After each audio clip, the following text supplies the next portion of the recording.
Hello everyone, my name is Jia Maurya and I am studying class 9th and I am 13 years old and welcome to Falcon Online Academy.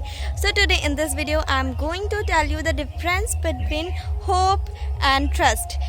Hello everyone, मैं जिया मौर्य स्वागत करती हूँ अपने YouTube channel falcon online academy में। और आज की इस वीडियो में मैं आपको डिफरेंस बताऊंगी ट्रस्ट एंड होप के बीच का।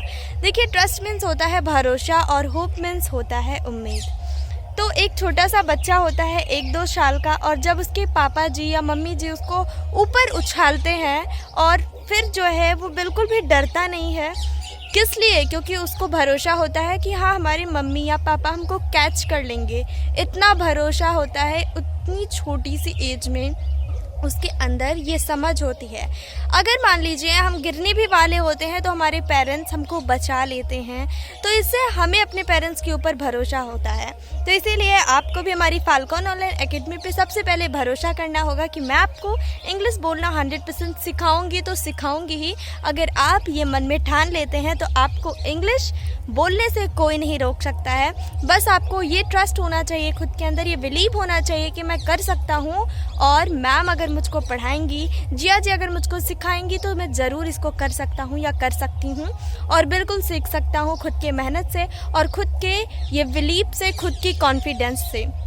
दूसरा मैंने बताया आपको उम्मीद के बारे में बताती हूँ। उम्मीद क्या होता है कि आज के समय में किसी का भी पता नहीं है कि 1 मिनट पे क्या होने वाला है, अगला पल हमारा कैसे बीतेगा भी ये नहीं, ये किसी को भी नहीं मालूम है। आज हम सोएं, सुबह हम सूरज देखने पाएंगे या नहीं देखने पाएंगे, ये भी हमें नहीं मालूम होता है। लेकिन हम में से अधिकतर लोग अलार्म लगा कर सोते हैं। क्यों? क्योंकि उनको ये उम्मीद होती है कि सुबह हो सकता है सूरज निकले और अलार्म बजे और हमारे कानों तक आवाज़ जाने के बाद हमारी आँखें खुल जाएं। तो दोस्तों, अब ये आँख तो आपने खोल दिया, लेकिन अब रियल में जो आपको आँख खोलना है एजुकेशन का, उसको अब आपको सोचना होगा। क्योंकि आज के समय में इंग्लिश का इम्पोर्टेंस बहुत ज़्यादा है। अगर आप इंग्लिश नहीं सीख रहे हैं तो आप इस समय में बहुत बड़ी गलती कर रहे हैं। तो ये होता है उम्मीद और भरोसे के बीच का अंतर। तो ये दोनों चीज़ें आपको कुछ सीखने के लिए, कुछ करने के लिए उम्मीद भी लगाए रखना होता है, और इसके साथ साथ आपको भरोसा भी करना होता है। आप 1 दिन में नहीं इंग्लिश सीखेंगे, आप 2 दिन में इंग्लिश नहीं सीखेंगे, लेकिन आप 1 साल में सीख सकते हैं, 2 साल में सीख सकते हैं, 1 महीने में सीख सकते हैं, 2 महीने में सीख सकते हैं, लेकिन आप ज़रूर से ज़रूर सीखेंगे। ये आपके अंदर उम्मीद होना चाहिए, उम्मीद लगाकर बैठना चाहिए। और दूसरी चीज़ ट्रस्ट। जब तक आपको भरोसा नहीं होगा, अगर आपको ऐसा लग रहा है ये गलत पढ़ा रही हैं, ये हो सकता है हमने ऐसे पढ़ रखा था, तब तक आप इंग्लिश नहीं सीख पाएंगे। क्योंकि हमें नई चीज़ों को सीखने के लिए पुरानी चीज़ों को भुलाना होता है। लोग बोलते हैं ना, बीते समय को भूल जाओ और नई ज़िंदगी की शुरुआत करो। तो अगर आप कुछ सीख रहे हैं तो पहले पुरानी चीज़ें जो आपके अंदर गलत सही भरी हैं वो आपको ख़त्म करना होगा। ऐसे आपको एक कहानी सुनाती हूँ। एक बार की बात है, एक गुरुजी थे जो बहुत अच्छे से तबला बजाना सिखाते थे। तो एक दिन एक लड़का गया उनके पास और बोलता है, गुरुजी मुझको तबला सिखा दीजिए। तो उन्होंने ये भी बोला कि मैं पहले से कुछ सीखा हूँ थोड़ा बहुत, बस आप मुझको और ट्रेन कर दीजिए, मैं एकदम सीख जाऊँगा। तो इस पर गुरुजी ने बोला कि तुमको 6 महीने लगेंगे।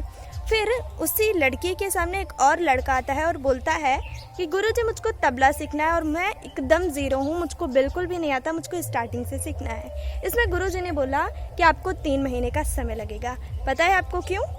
जो अभी आपके मन में चल रहा है वही उस लड़के के मन में भी चल रहा था। उसने बोला, गुरुजी मैं थोड़ा बहुत पहले से सीखा हूँ, तो आप 6 महीने लगाएंगे मुझको सिखाने में, और ये लड़का बिल्कुल भी नहीं सीखा है, तो ये 3 महीने में कैसे सीख जाएगा? तो इस पर गुरुजी ने आंसर दिया कि देखिए, आपने सीख रखा है तो इसके लिए आपको 3 महीने वो पुरानी चीज़ें भुलाने में लगेगा ना, और 3 महीने में आप सीखोगे।